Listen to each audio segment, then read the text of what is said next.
Olá pessoas, este é mais um vídeo meu aqui na internet e hoje eu estou num lugar muito especial, com um convidado especial, o Stefano, tá, do canal Revisão, e a gente vai falar um pouco sobre história, por isso até que a gente resolveu fazer essa parceria aí pra gente tratar desse assunto que é bastante delicado e que tá bastante em voga, porque ele reflete em toda essa confusão que a gente está tendo hoje na política nacional e na economia também, né? É um prazer estar aqui.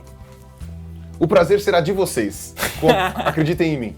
E confiram o canal Revisão, que é muito legal, tem bastante coisa sobre cultura em geral e principalmente conteúdos, podemos dizer assim, educacionais?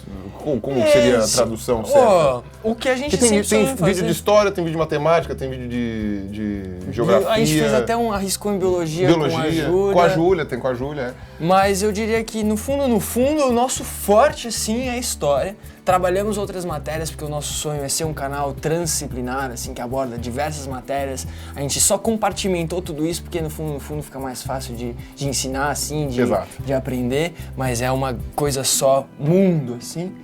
Nosso forte é transformar uma aula que você teria na sua escola em um episódio. Sim, muito legal. É um dos canais mais legais de educação que a gente tem aqui no Brasil. Então, e é focado só nisso, né? Obrigadão. E é focado só nisso, né? É uma coisa bem legal. Sim, assim. sim. Tem muita estrutura, né? Bom, estamos aqui usufruindo da estrutura para o canal do Pirula, muito feliz com isso. Tá. E, bom, então vamos falar um pouquinho sobre o nosso assunto? Vamos. Do que temos para falar? Acho que é porque as pessoas vão assistir isso, né? É verdade, eu acho que é para isso, né? Não é porque somos tão lindos assim desta forma. Pois bem, basicamente o que a gente vai tentar falar aqui hoje para vocês é que, não sei se vocês já perceberam, mas desde o começo da história europeia do Brasil, digamos assim, a gente não teve praticamente nenhuma participação ativa popular nas decisões da elite e da governança do Brasil. Parece que é uma coisa muito suave de dizer e que a gente está exagerando, mas se você for fazer a recapitulação mesmo, a gente vê que, por mais revoluções populares que tenham tido, nenhuma delas teve sucesso em realmente estipular, digamos assim, uma mudança real no governo e na liderança, na administração do Brasil, né? Digamos assim. De fato, a gente não teve nenhum processo de ruptura. A gente diria que tem até uma palavra muito usada no Brasil, até na nossa Revolução Industrial, que é a modernização conservadora. Na própria passagem ali do café para a indústria, a gente teve... Comecinho do século XX. Exatamente. Assim. A gente teve essa conexão. Os barões do café, que foram os primeiros a investirem pesado na indústria, na importação de aço, nas extração, ferrovias, exatamente. Depois nas rodovias. Exatamente. Então a gente não teve uma ruptura na nossa independência e também num outro momento em que seria propício aí, podemos dizer dessa maneira, a gente também não teve esse processo acontecendo. Então a gente teve uma elite estabelecida, enraizada ali durante muito tempo. E se você for ver, por exemplo, quando a gente teve o descobrimento do Brasil, a conquista europeia pelo Brasil, a gente foi uma cultura de extrativismo, basicamente. A gente era uma colônia de extrativismo, os portugueses vinham para cá, extraíam o que tinham aqui de bom e iam embora. Não houve aquela preocupação em colonizar para morar, para viver. Aqui era uma terra que tinha muita coisa boa, mas era amaldiçoada, todo mundo queria ficar em Portugal mesmo. Então eles vinham para cá, vinha o pessoal que ninguém gostava, o que eles estavam a fim de deixar longe lá de Portugal, falavam assim, vem para cá e lá vocês têm alguma oportunidade de ser alguém na vida. Então, a gente só teve realmente uma preocupação em desenvolver estruturas realmente brasileiras aqui, vindas de Portugal, quando a família de Dom João VI veio para cá, né? A família real veio para cá, né? Que foi quando realmente eles falaram, opa, agora a gente deixou de ser só os donos para morar aqui também, né? Nós temos essa aqui é a nossa casa. Sim, e logicamente o primeiro passo foi melhorar as condições aqui. Até porque... Deixar o mínimo, né? Deixar o mínimo, porque eles iam viver aqui, isso ia ser o dia a dia, eles iam abrir a janela e olhar para cá. Tanto é que foi nessa época que o Brasil foi elevado a Reino Unido de Portugal e Algarves, né? Porque ele já não era mais uma colônia e tiveram uma série de políticas, assim, que foram mudando um pouco a relação que o Brasil tinha. Por exemplo, todo aquele lance de comércio triangular que tinha que passar pela metrópole. Quando a família real estava no Brasil, o Brasil passou a ser uma colônia metrópole. Sim. Então você teve todo o estabelecimento da corte aqui, algumas burocracias foram facilitadas, uma parte da grana que ficava sempre de fora aqui do Brasil começou a se estabelecer aqui, e outra, a gente teve algumas chancelas para começar desenvolvimentos tecnológicos que antes não eram permitidos aqui, justamente por sermos colônia. E culturais também, né? Por exemplo, os primeiros museus, as primeiras universidades, elas só vieram a aparecer depois desse período, né? E é uma coisa muito interessante, porque Portugal não escolheu Angola, não escolheu Moçambique, que poderia ter escolhido também, eram colônias bem grandes, claro, né? Mas o Brasil tinha toda aquela pegada diferenciada, né? Desde o começo, né? Da grande extração. Tem esse fator também, mas se você pensar, o Brasil, desde o começo sabiam que o Brasil tinha muito potencial nesses termos. E também como a família Portugal estava fugindo de Napoleão, era uma escolha mais segura, digamos assim, estar a um oceano de distância do cara. Do que a África, né? Do que a África, porque de repente... Que Napoleão chegou, né, pela África também, né? Então, mas olha que interessante, depois disso, quando teve a independência do Brasil, na verdade, foi uma independência extremamente bizarra, né? Foi o único país das Américas que teve uma independência e continuou atrelado com a metrópole de maneira indelével, assim. Primeiro que não terminou a independência e o Brasil virou república. Todos os outros países das Américas, depois que teve o processo de independência, eles viraram uma república, né? O Brasil foi o único que virou uma monarquia, né? Porque na verdade já era uma monarquia e era o filho do rei de Portugal que veio para cá e ficou aqui. Ele era o príncipe que deveria controlar o Brasil. Depois que Dom João VI saiu, voltou para a Europa, e aí ele resolveu proclamar a independência aqui no Brasil. E tanto é que depois ele voltou para lá e deixou o filho dele ainda pequeno aqui, teve o período regencial e tal. Mas assim, o povo brasileiro não participou em absolutamente nada do processo de independência. Você teve a Guerra da Independência em todos os países andinos, você teve a Guerra da Independência nos Estados Unidos, você teve... Não, o Canadá não... Tecnicamente o Canadá nem independente né? Mas o Canadá não é exemplo o Canadá ele ainda é em inglês, entre aspas, né? Ele tecnicamente ainda é.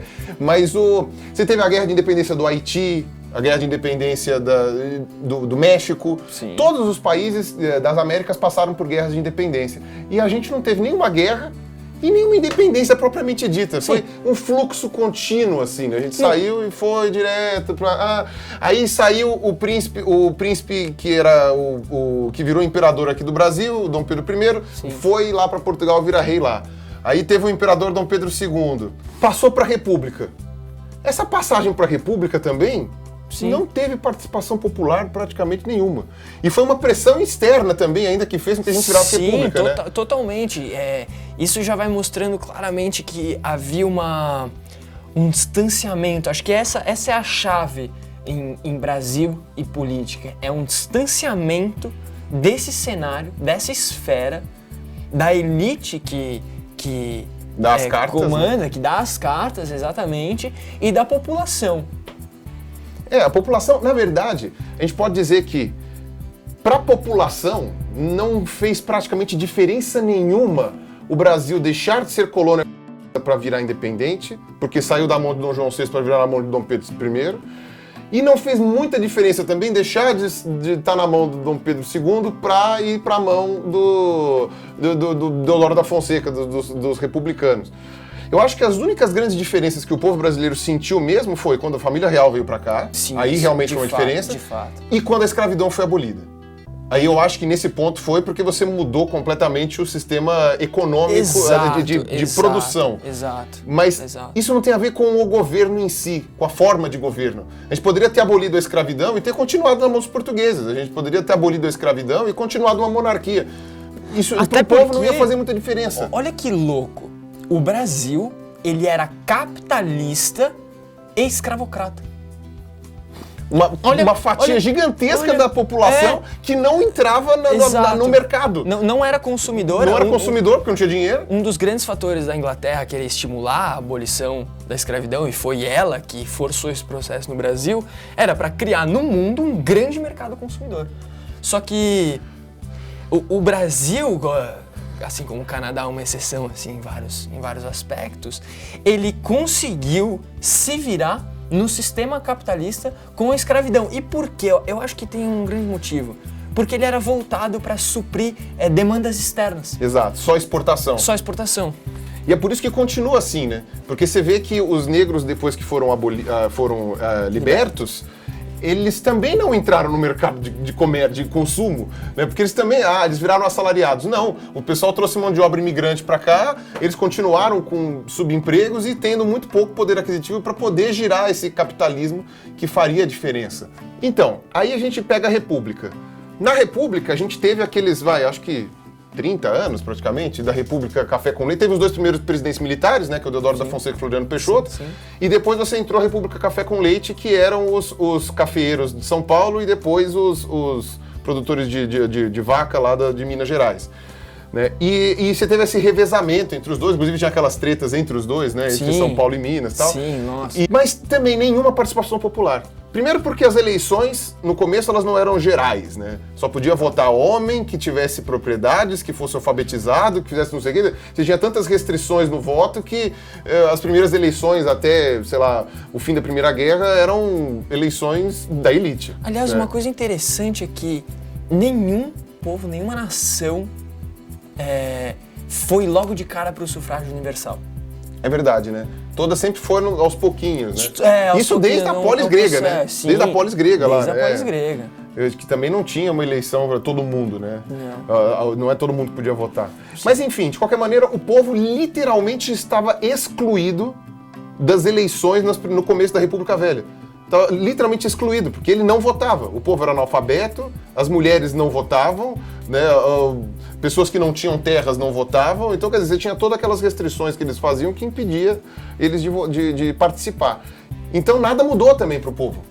A mudança de império para república também não fez diferença nem uma vez a cada 4 anos, não fez diferença absolutamente nenhuma, né? Uma coisa impressionante. E tipo, quem era carpinteiro continuava carpinteiro, quem era marceneiro continuava marceneiro, quem era leiteiro continuava leiteiro e fazia as coisas dele lá do jeitinho que sempre fazia. Esse lance da tradição familiar e que a gente pode ver, capitanias hereditárias, a tradição familiar, ela começou de cima. No Brasil, se a gente olhar pro senhor de engenho, pro senhor de escravos, a gente vai ver um centro, em que você tinha diversas camadas que orbitavam esse centro. O livro, fala muito sobre isso também. Você tem a Casa Grande Senzala, e aí você vai ter um conjunto de homens livres. O que vai ser o barbeiro, o que vai ser o dono da quitanda, o que vai ser o cara da feira, tudo mais. Porém, quem alimenta o bolso do cara da feira, do barbeiro e tudo mais? O senhor de engenho. O senhor de engenho. É literalmente uma extensão do sistema feudal, né? Basicamente. Sim. Se você for ler o feudalismo europeu naquela época, você vê que é uma continuação disso daí. E aí, esse senhor de engenho, cara, ele era uma figura muito interessante. O Machado de Assis descreve, usando a metáfora das duas mãos. Com uma mão ele vai bater, ele vai beliscar, e com a outra mão ele vai passar. Vai fazer carinho. Vai fazer o carinho. Então você, além dele ser o cara que alimenta o bolso, ele muitas vezes vai ser o cara que vai pagar o estudo do teu filho. Vai rolar o apadrinhamento. Vai rolar esse lance de nepotismo. Essa questão do padrinho que a gente tem, que é uma tradição católica, mas que não pegou em outros países, ou que já não existe mais em outros países, no Brasil ainda é muito forte. Essa questão do padrinho, né? Muito forte. E aí você vê, beleza, não teve participação popular praticamente nenhuma na República Velha. Aí você teve depois o período getulista, que depois que desfez o Congresso e fez uma ditadura de, sei lá, acho que 15 anos, foi a ditadura do Getúlio, não lembro agora, do Estado Novo. Durou um bom tempo. Então, quer dizer, também, participação popular, zero. Ele era bastante populista, mas assim, não tinha eleição, não tinha nada. Sim, mas a grande questão era você ter esse lance você ter uma aceitação informal. Exato. Ele sabia que ele tava embasado pelo povo. E é onde entra perfeito esse lance do senhor de escravo, que conseguia com que todos orbitassem ao seu redor e todos o apoiassem. Exato. Ao invés do cara, daquele barbeiro preferir enfrentar, ao invés daquele barbeiro preferir também competir, ele preferia engrandecer essa figura que de uma certa maneira era responsável pela sua existência. E é curioso, porque Getúlio Vargas era gaúcho, e o Rio Grande do Sul foi talvez o único lugar em que teve uma revolução popular que a gente pode dizer que quase fez alguma mudança. Sim. Praticamente foi o único lugar, sim. Né? Que foi os farroupilhas lá, que ainda você teve uma pequena mudança, tanto que o Rio Grande do Sul ainda é um estado meio diferentão, né? Sim. Mas... Acho que Pernambuco também pode... A gente pode dar a Revolução Pernambucana, é verdade. Sim, também, é poderosa. Também foi poderoso. Mas enfim, depois do Getúlio, a gente teve a primeira democracia efetiva, em que mais pessoas puderam votar, porque o Getúlio tinha feito aquela nova Constituição. Ainda não era sufrágio universal, sim, mas lógico, já muito mais gente votava. Mas aí também, a gente teve primeiro, eu não lembro agora quem foi o primeiro presidente depois disso daí, mas logo depois já entrou o Getúlio de novo. Sim. Porque ele foi eleito pelo voto do povo. Então você vê, o povo estava tão arraigado com essa coisa do líder, né, que ele colocou o Getúlio de volta lá. Basicamente elegeu um ditador, tá ligado? Então, né, e a questão é essa, porque você com aquela mentalidade do rei. Né, do monarca, a figura do monarca, uma pessoa relevante, que é aquela pessoa que vai efetivamente iluminada, que vai conduzir o país, né? Nós precisamos de um líder. Então aquela ideia do monarca, é a ideia de quem nunca escolheu seus líderes, né? Que é o que o pessoal muitas vezes fala mal, por exemplo, sei lá, dos países árabes, que muitas vezes são ditatoriais, né? Mas é uma coisa que, assim, não está muito diferente nesse tipo de mentalidade do que acontece aqui no Brasil. Né? A gente nunca teve aquela coisa do tipo, vamos escolher quem vai governar a gente. Sempre foi aquela coisa de escolheram pela gente, gosto ou não gosto. Escolher, né? Pela foto, pelo santinho, até esses lances de boca de Se o cara é bonito, se o cara não é, se tem um nome que te agrada. Né? Aí depois do Getúlio Vargas, que saiu porque se matou. Né? E aí depois você teve uma sequência de outros presidentes. Você teve aí depois o Juscelino, né? 55. Aí você teve o Jânio, que era um presidente extremamente bizarro, que começou a flertar lá com os países comunistas, condecorou Che Guevara, sim, e foi por esse lance populista também. Exato, lance populista, que acabou não gostando, estava tendo Guerra Fria, né? Então os Estados Unidos estavam sempre influenciando. Quando o Getúlio renunciou, entrou o Jango, ele no começo virou parlamentarismo, depois os caras voltaram para o presidencialismo.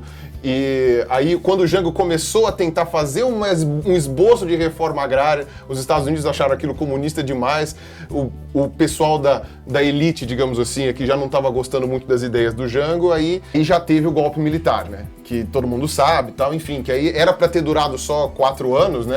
Sim, mais ou menos sim, assim, mas depois o pessoal acabou gostando. O pessoal gostou, né? Acabou gostando. E que também ninguém foi eleito. Certo? Os presidentes foram mudando, tudo bem que alguns foram morrendo, né? Ou tiveram problemas também. Sim, eu não lembro, acho que agora se foi o Médici que foi afastado por causa de saúde. Não lembro agora. Eu acredito que não lembro. A sequência é sempre confusa para mim, mas todos esses presidentes que foram passados no período militar, eles também não foram eleitos pelo povo. Eram eleitos pela junta militar lá que governava o Brasil de fato. Sim, né? lógico. E depois teve a redemocratização.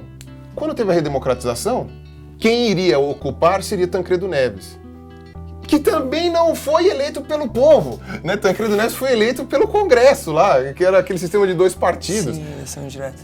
Tancredo Neves morreu. Quem subiu foi Sarney, que também não foi eleito. E isso é que é mais impressionante, ele foi menos eleito que o Tancredo, porque ele era só o vice do Tancredo. Tanto é que numa época, né, em que Lobão era jovem, né, ele ficou famoso por uma música que ele fez endereçada para o Sarney, que era chamada O Eleito.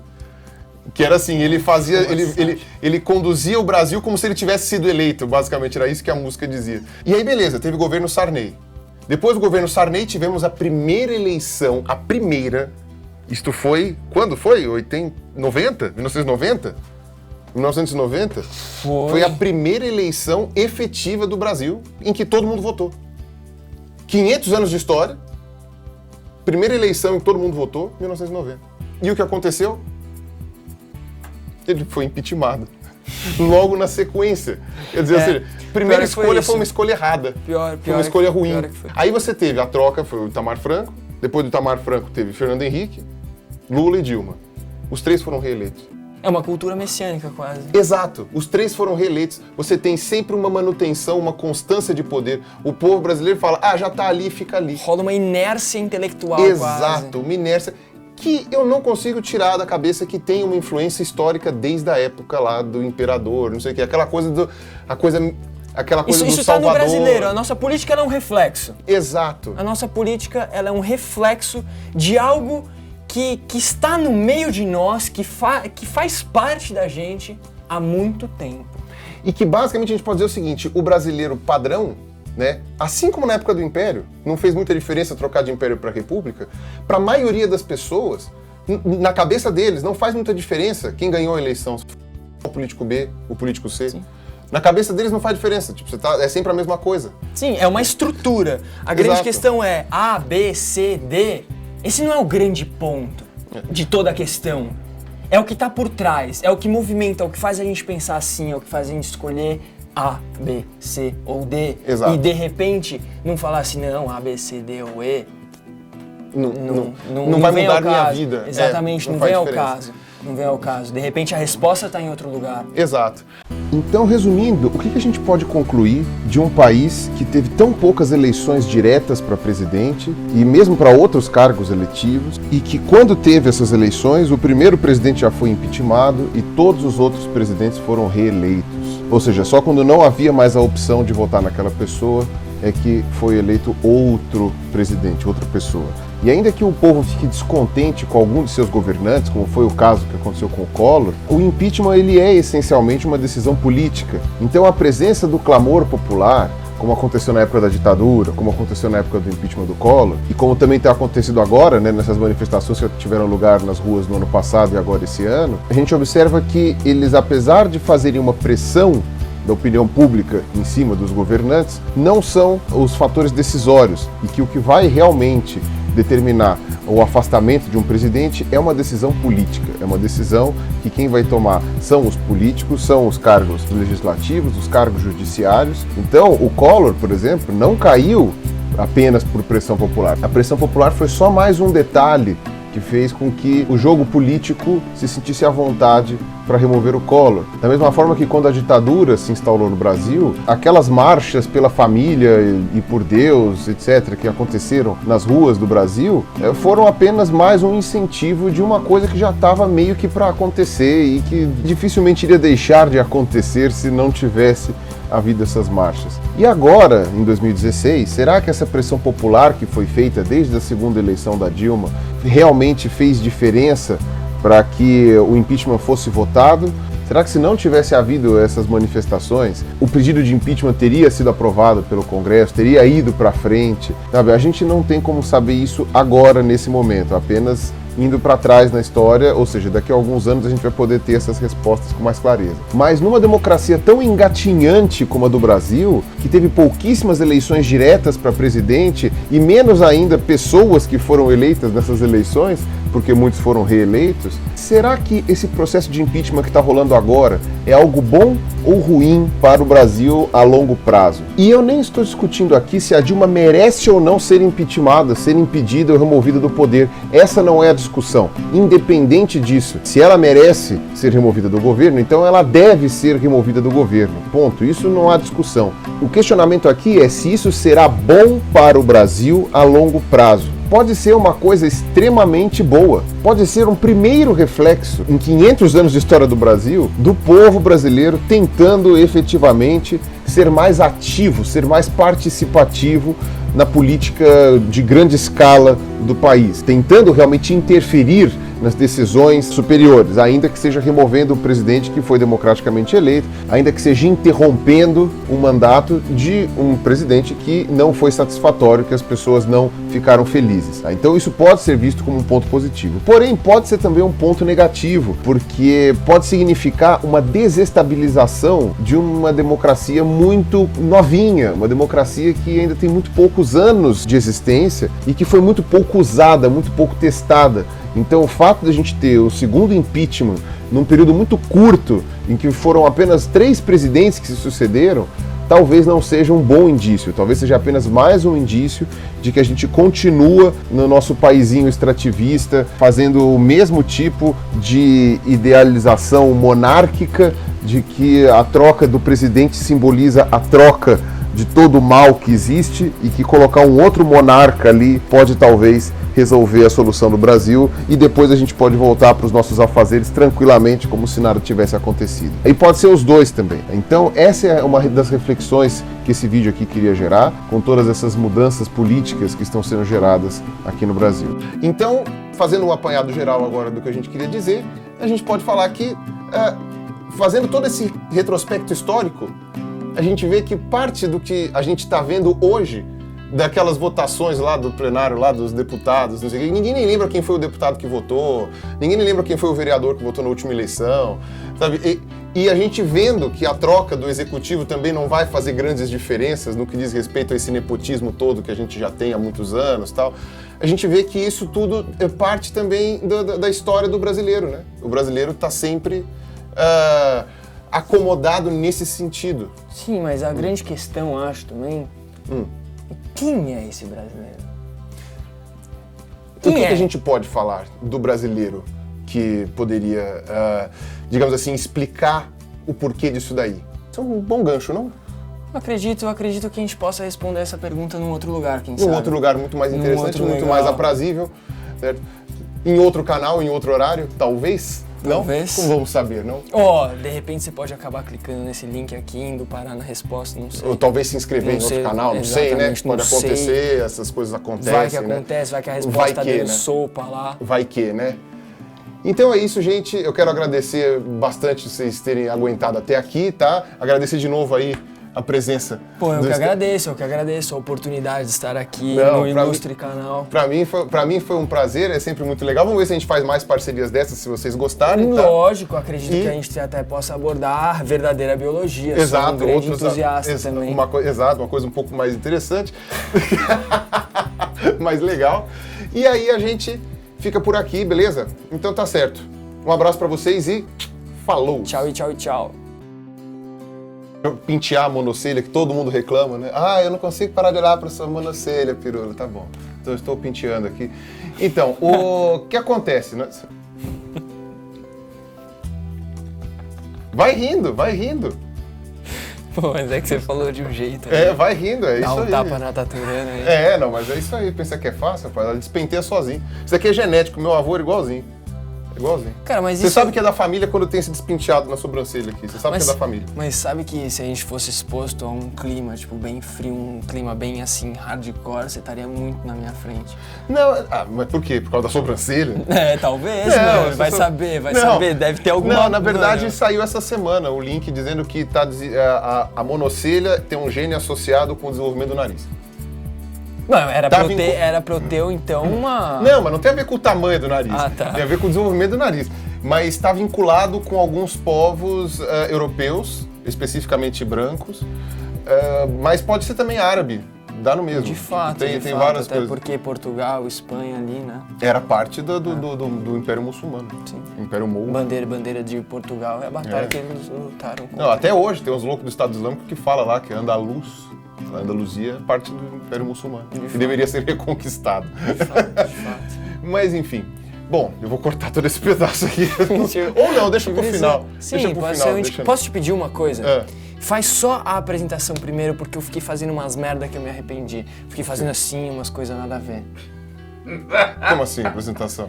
Quando você falou assim, mano, tamo aqui, não sei o que, eu fiquei fazendo uns negócios assim, eu falei assim, mano, por que eu tô fazendo isso, velho? Porque você é bobo. Acontece. Foi tipo Não, isso. quer que eu fale de novo?